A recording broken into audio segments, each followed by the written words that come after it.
Hello, welcome. My name is Blake, and today I'm bringing you my April wrap up. And in the month of April, I read 5 books. It was another kind of mixed bag of a reading month, but I do have a new release that I want to highlight and give it some spotlight here. So I'm just going to go in the order of which I read these. Up first, I have The Girl Who Fell Beneath the Sea by Axie.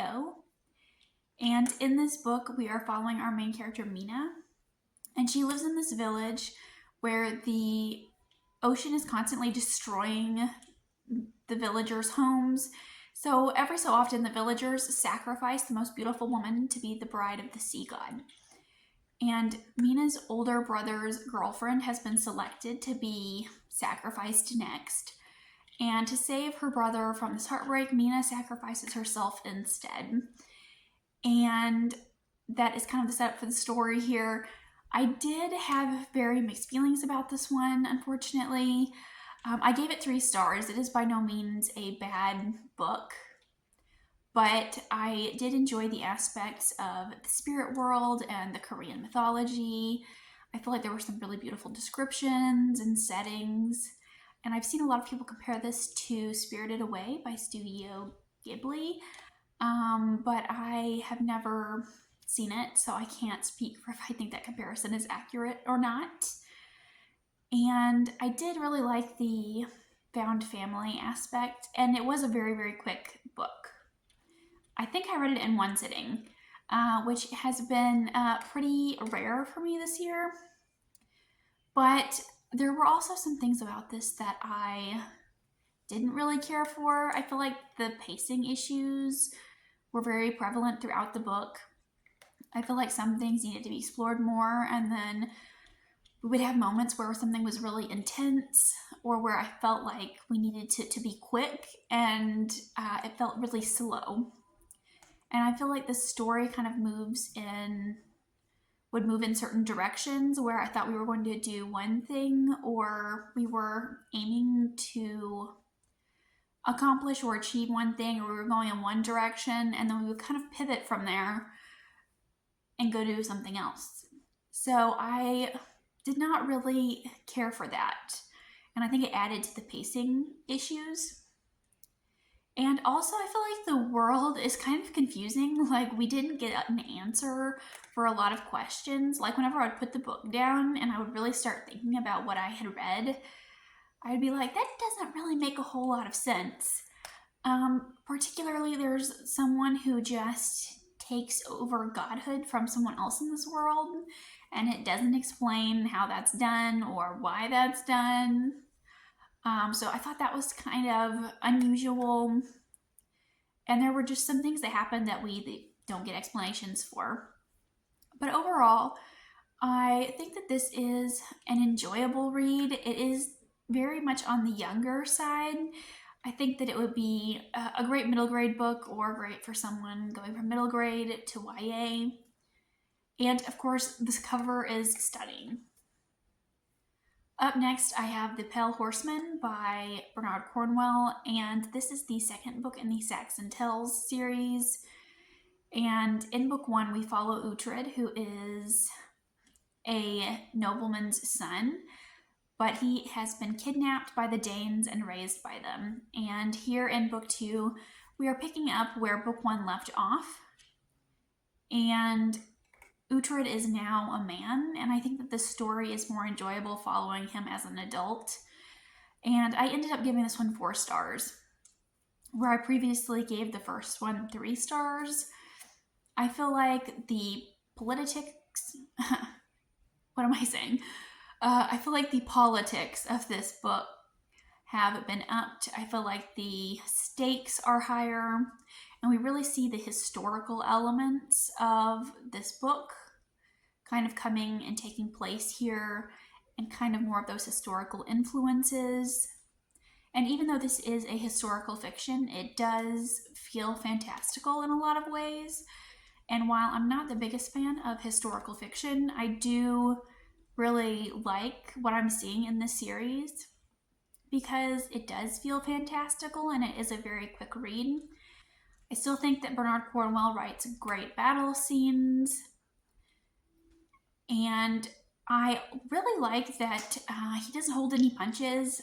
No one is safe, and some of the characters meet really brutal deaths. And I still have the same complaints I had about book one, though. I still don't really know how I feel about Uhtred as a character. And it's a lot of telling and not showing, especially in terms of Uhtred's thoughts and feelings. So it is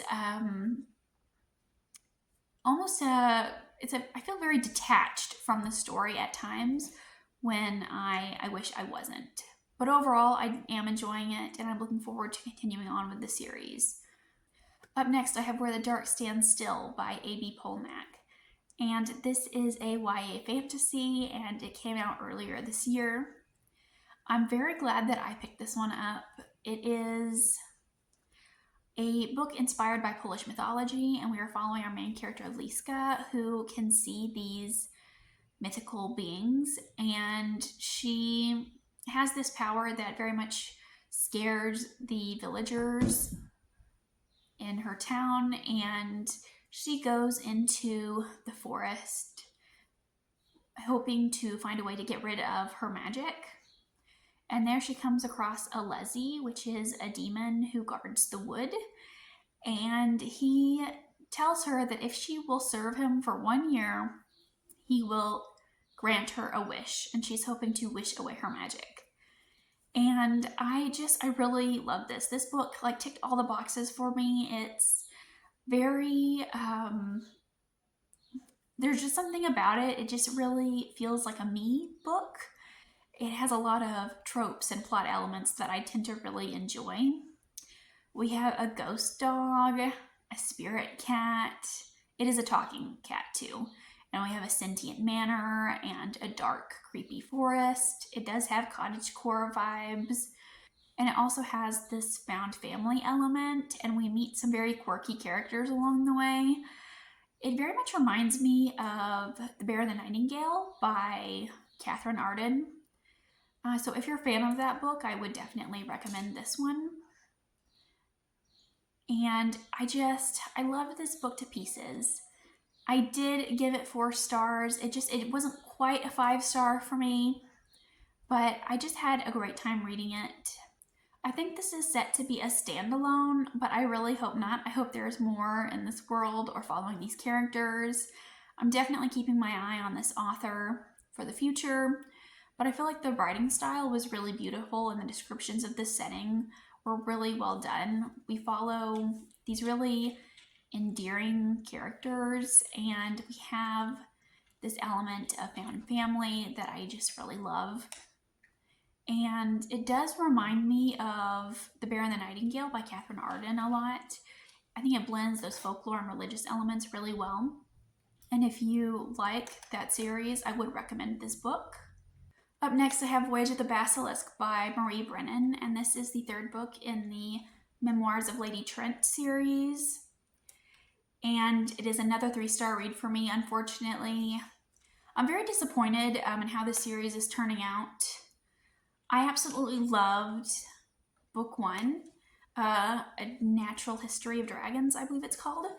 And I love that we're following our main character, Lady Trent, as she is reflecting back on her life and her triumphs and struggles as someone who is trying to be a dragon naturalist in this Victorian era setting, but she's a woman and she's kind of frowned upon, looked down by her colleagues and by others in society. And I did really enjoy those aspects of book 1. I feel like book 1 was very heavily focused on dragons. But I feel like in book 2 and book 3, we have moved away from dragons. And I'm super bummed. I was thinking this was going to be an all-time favorite series, but I don't think it's shaping up that way. The author is an anthropologist, and I think that really shines through in her writing, and I think that that's something that she does really well. But I feel like in book 2 and book 3, we focused more on the people that we saw while we were studying dragons, more so than the actual dragons. And in this book, we are taking on a sea voyage to study sea dragons and trying to figure out how dragons relate to other creatures biologically. And I was so excited about that premise and that setup. But I feel like we didn't really focus very much on the dragons. I feel like they really weren't even present very much in the story. There were 2 or 3 occasions when they showed up. And I was like, that wasn't enough to appease my dragon-loving heart in this one. I feel like books 2 and 3 felt very similar to one another. And I'm sorry that I keep bringing up book 2, but I really do feel like book 3 felt a lot like book 2. And I feel like the stories are starting to feel really repetitive. And in this one, we're just going to various islands and meeting various people groups and talking about their culture and their society. And while I think that was very interesting in the beginning, I quickly got bored with that. And I was like, I want to see some dragons now. But I do like the academic feel of this. I do like it when Lady Trent is interacting with other scientists and researchers and her colleagues. I do like the discussions of dragons being related to other creatures.